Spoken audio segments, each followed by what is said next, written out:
Hey yogis, welcome to Yoga for Dentists. I'm Dr. Josie Dovidio, longtime dentist and certified yoga teacher. Today's episode can also be found on your favorite podcast listening app by searching Yoga for Dentists. I'd like to invite you to hang out with me and other like-minded dental professionals. We can be found on Facebook or Instagram by searching Yoga for Dentists, or you can find us by clicking on the links in the description of this video. Also listed in the description is a freebie created specifically with dental professionals in mind, so don't forget to check that out. And of course, I'd love it if you'd subscribe to this channel. And if you find value in this episode, please share it with your colleagues and leave a comment or like this video. Doing any of those will help Yoga for Dentists reach the dental community. So let me ask you this. Do you know what actually relaxes you? It might sound obvious, but there are a lot of people that aren't very discerning or creative about how they spend their downtime, especially dentists. People often think that they're resting when they're really not. Like for example, you might tend to count scrolling through Twitter for a couple of hours as relaxation, getting sucked into that rabbit hole. And that might be restful for some people, but for many, it is actually more stressful and anxiety-provoking. So, is it really relaxing your brain to be sucked into that? Or maybe you're one of those people who forces yourself to do things that you've heard are supposed to be relaxing, like napping or taking a bubble bath, but you actually find them to be unhelpful or super boring. So, I guess what I'm here to say is relaxation isn't a one-size-fits-all. To figure out what rest means to you, you might want to reframe how you think about it.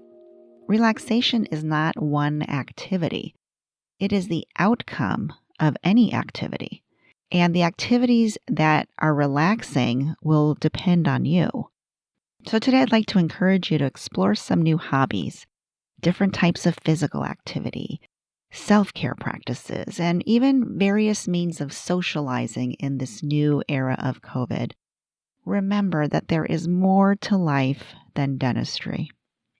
And then pay attention. Ask yourself, how do I feel after doing this? Do I feel grounded? Do I feel stable? Do I feel at ease? And if so, then maybe that's something that can be on your list as a way to rest from the world.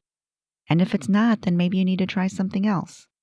And if you find that your go-to relaxation activities aren't actually relaxing to you anymore, you've grown, you've changed, you're a different person this year than you were last year. So if what used to relax you isn't relaxing you any longer, then you might have to go back to the drawing board and start experimenting.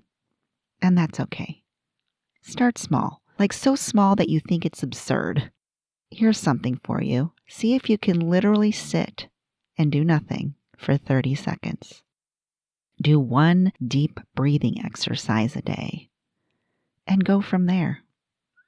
Ask yourself, what is it that you've always wanted to try but never made time to do? And see if by dabbling in all these different areas, all these different interests, you find something that actually relaxes you.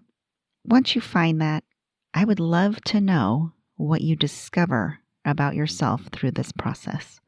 So if you think of it, join me in the private Facebook group or on Instagram at Yoga for Dentists, and you can send me a DM or post in the group or in a comment and let me know what you discover from exploring and experimenting and seeing what actually relaxes you.